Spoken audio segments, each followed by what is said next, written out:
Praise the Lord. प्रभु के नाम की स्तुति हो। आज हम पढ़ेंगे आमोस 9वां अध्याय। मैंने प्रभु को वेदी के ऊपर खड़ा देखा और उससे कहा, खंबे की कंगनियों पर मार, जिससे डेवढ़ियां हिले, और उनको सब लोगों के सिर पर गिराकर टुकड़े टुकड़े कर, और जो नाश होने से बचे उन्हें मैं तलवार से घात करूंगा। उनमें से एक भी न भाग निकलेगा, और जो अपने को बचाए वह बचने न पाएगा, क्योंकि चाहे वे खोद कर अधोलोक में उतर जाए, तो वहां से मैं हाथ बढ़ाकर उन्हें लाऊंगा। चाहे वे आकाश पर चढ़ जाए, तो वहां से मैं उन्हें उतार लाऊंगा। चाहे वे करमेल में छिप जाए, परंतु वहां भी मैं उन्हें ढूंढ ढूंढ कर पकड़ लूंगा। और चाहे वे समुद्र की ताह में मेरी दृष्टि से ओट हो, वहां भी मैं सर्प को उन्हें डसने की आज्ञा दूंगा। और चाहे शत्रु उन्हें हाँक कर बंधुआई में ले जाए, वहां भी मैं आज्ञा देकर तलवार से उन्हें घात कराऊंगा। और मैं उन पर भलाई करने के लिए नहीं, बुराई ही करने के लिए दृष्टि करूंगा।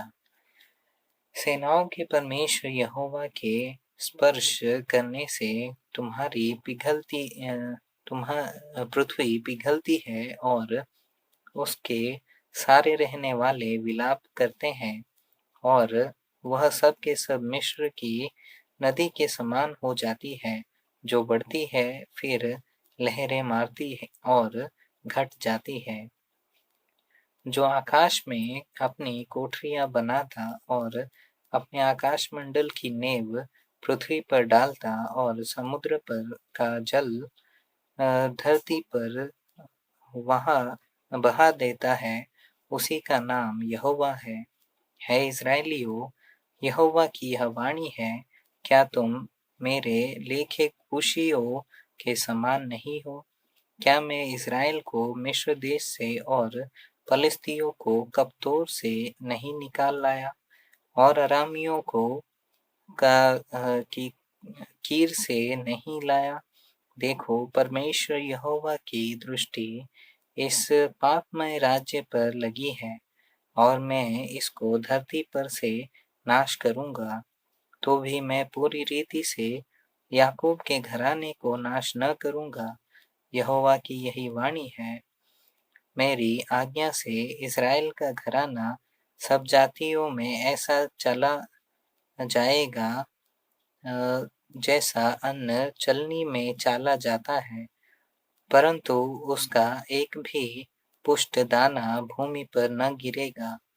मेरी प्रजा में के सब पापी जो कहते हैं कि वह विपत्ति हम पर न पड़ेगी और न हमें घेरेगी, वे सब मारे तलवार से मारे जाएंगे। उस समय मैं दाऊद की गिरी हुई झोपड़ी को खड़ा करूंगा, और उसके बाड़े के नाकों को सुधारूंगा, और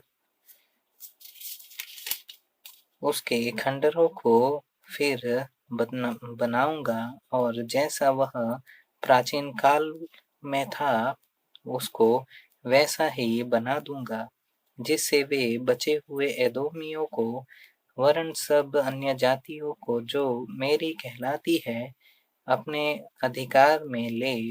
यहोवा जो यह काम पूरा करता है, उसकी यही वाणी है। यहोवा की यह भी वाणी है, देखो, ऐसे दिन आते हैं कि हल जोतने वाला लवने वाले को और दाख रौंदने वाला बीज बोने वाले को जा लेगा, और पहाड़ों से नया दाखमधु टपकने लगेगा, और सब पहाड़ियों से बह निकलेगा। मैं अपनी प्रजा इस्राएल के बंधुओं को फिर ले आऊंगा, और वे उजड़े हुए नगरों को सुधार कर उनमें बसेंगे।